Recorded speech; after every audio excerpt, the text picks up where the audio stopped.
Yeah, I mean, just first of all, man, what an awesome atmosphere. Homecoming, we expected it, and it was. Everybody, out in red. Students were into it. Great atmosphere, and and obviously proud of what our guys did tonight. But anytime you can do that on a night like homecoming, we're putting some great people in the Hall of Fame. But also you got alumni coming back and people that have so much pride about this program, and be able to put a product out there that they can be proud about, I think is huge for us. And we take that to heart. We talked about it this week for our team. What kind of, how much effort can we go out and play today in all phases. You're obviously really proud of our defense and Coach Vite and the whole defensive staff putting together a game plan to contain the nation's top passing offense. And what they did tonight was incredible, holding them to 137 yards passing. And can't say enough about what those guys did and our players, of how they executed the plan, all week long in practice. I thought he did an outstanding job with that. And then our offense to go out there and rush for 266 yards, and to control the game that way. We haven't really won games this year like this, where we won the time of possession by 10 minutes. We were controlling the game, running the football, and I thought it was a good game plan to come in and be able to do that, keep their offense off the field.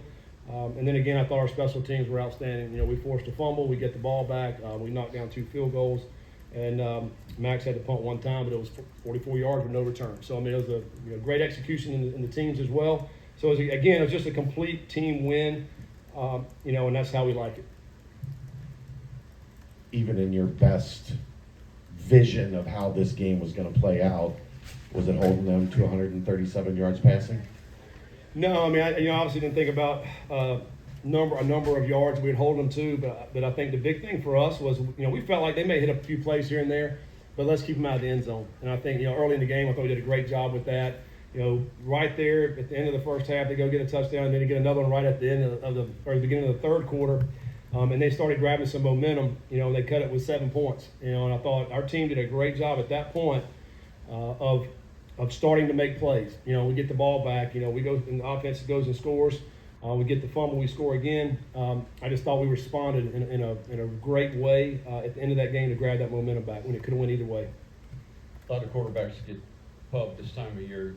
Your guy doesn't throw for a ton of yards, but throws 2 touchdown passes, 85 yards rushing. Was it a pretty big sigh of relief when he scampered 23 yards and strutted in there? Yeah, no, it was awesome. We certainly you're going to utilize his legs because he's good. He's a good runner. He runs hard. He runs to score. He runs to get first downs. I love the demeanor that he takes when he's running the football. But also throwing the football, he was very efficient again tonight. We didn't need as much in the passing game for this game, but when we needed it, he came through.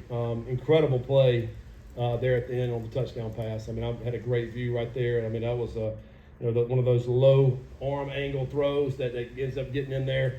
Not exactly how we drew that play up, but we'll take it, to get the touchdown. But it was a great play on that 3rd and 1. But Brendan is playing efficient football, and that's what we're asking from him. Take what the defense is going to give us, nothing more, nothing less. And I thought we did a great job of that tonight.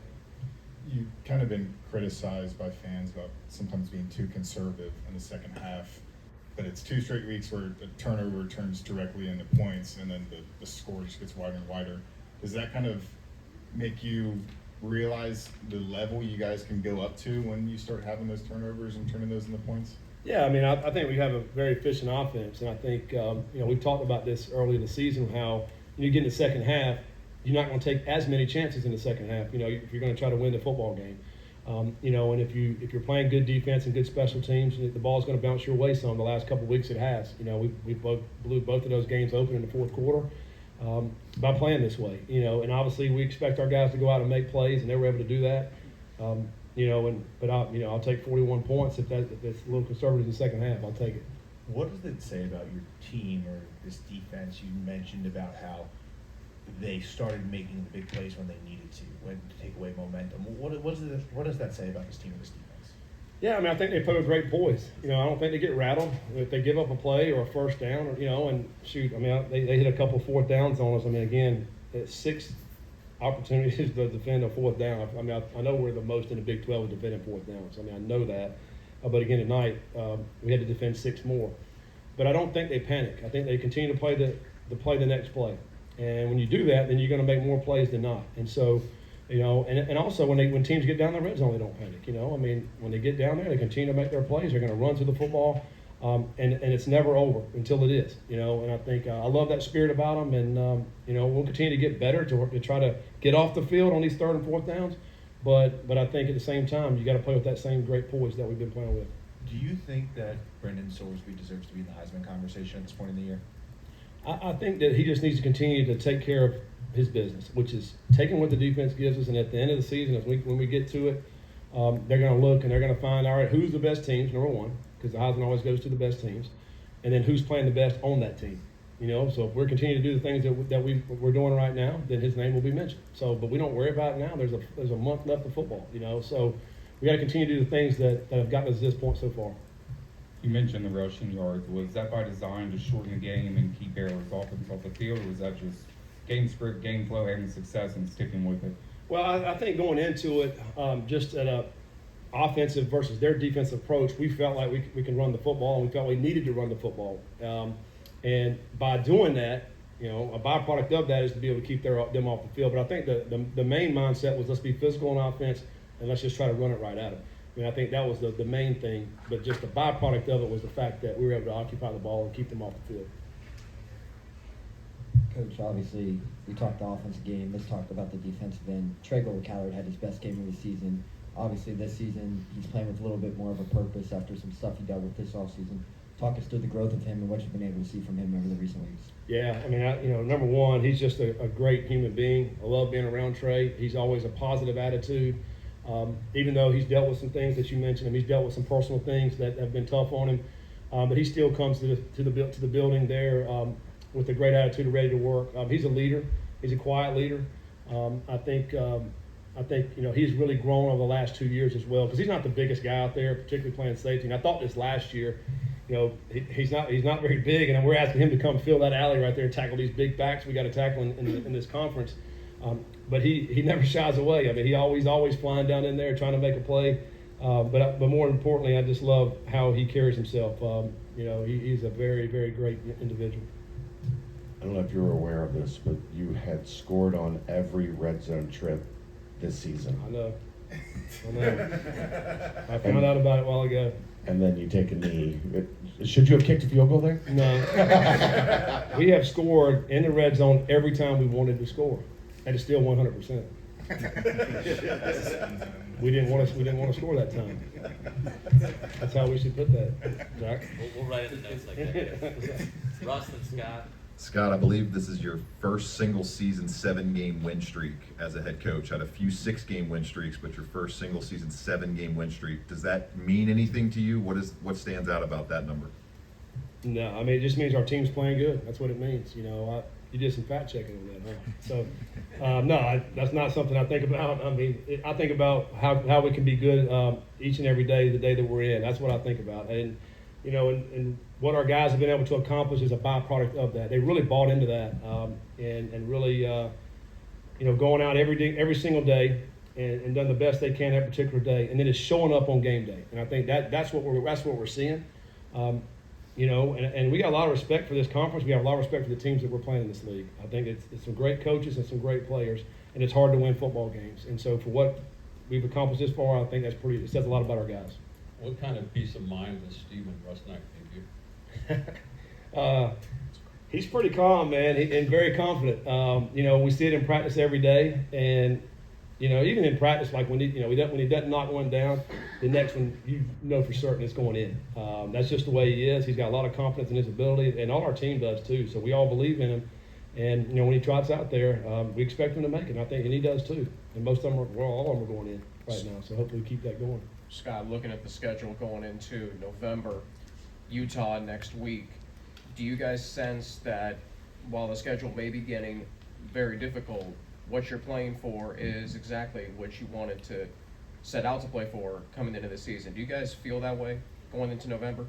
Yeah, I mean, we felt that way all year. Even after the Nebraska game, we still had our goals all out in front of us, and they're still out in front of us. And but we have to stay in the moment. We have to stay, of the task at hand. Which after tonight, we'll come in tomorrow. We'll clean this game up, and it'll all be on Utah. I mean, will it be a challenge? Absolutely.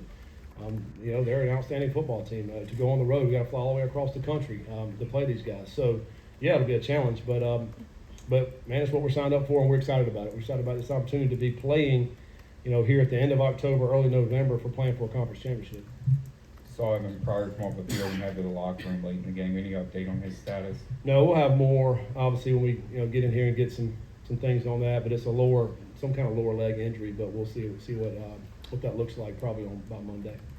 I asked Brennan this question last week, but when did you realize that the expectations for this team should be beyond just a bowl game? He said it was when everyone got here in the spring and he saw how much talent you guys have. Yeah, I do. I go back to also the once we got our team here, because most of our team was here in the spring, but then we got everybody here when we started this summer.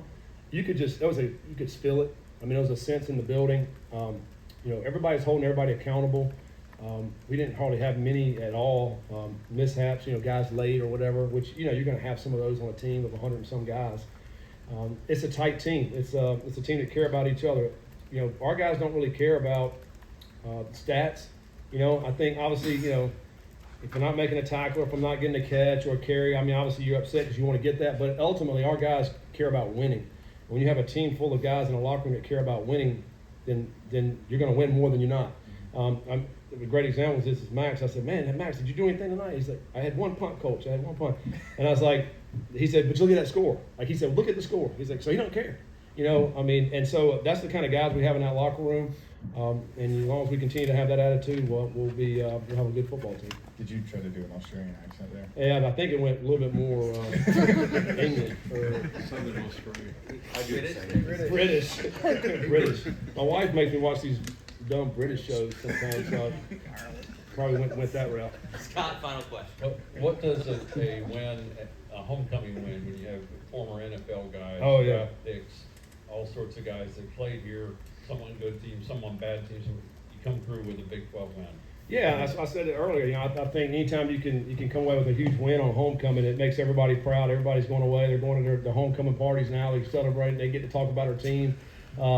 It's all everybody's having a great time. And that's obviously what you want on homecoming.